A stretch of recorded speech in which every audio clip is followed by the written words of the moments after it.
Today we are participating in what's called Catholic Days at the Capitol.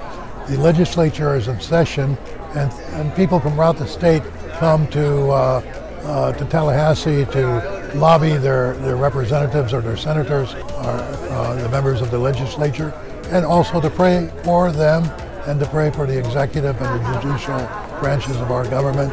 And we will do that later on today at the annual Red Mass that takes place at the Co-Cathedral St. Thomas More. As Catholics, we have something to say, and we have a proposal to make. As Pope St. John Paul II said, the Church doesn't impose, but proposes.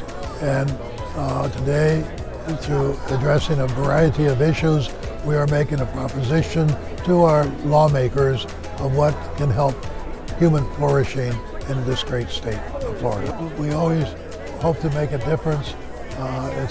Many times we have incremental victories, but we hope to make a difference. But also it's a time for us to introduce the people to our legislators and those who make all the rules and regulations of our state. So it's an opportunity for us to dialogue with them, to help us to understand them, and them that they would understand our teachings, and that we can inspire them and help lead them and teach them.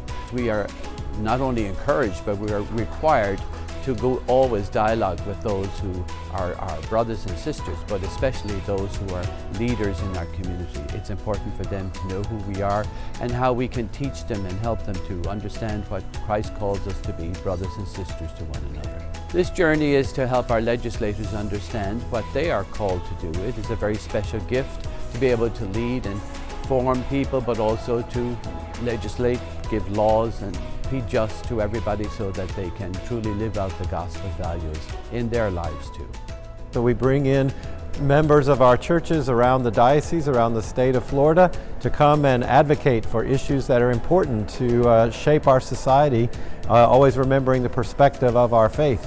Catholics have a responsibility to be a light in our society, to help shape our society for the common good, for the bonds that we share as a humanity. So we must speak up for issues that will help bring about a greater human thriving for every person. The bishops meet together with the Speaker of the House and then the President of the Senate. So we all sit together and discuss the same issues that we ask our members to speak to other legislators about. The expectation is that we get this chance to raise our voice, to remind people that there are values that come from the gospel that should always shape the laws that are important in our society. So we will raise our voice today about issues related to prisoners in general, and of course we will gather in prayer for both the families of the victims of those violent crimes, but also for a greater respect for life in all areas of society.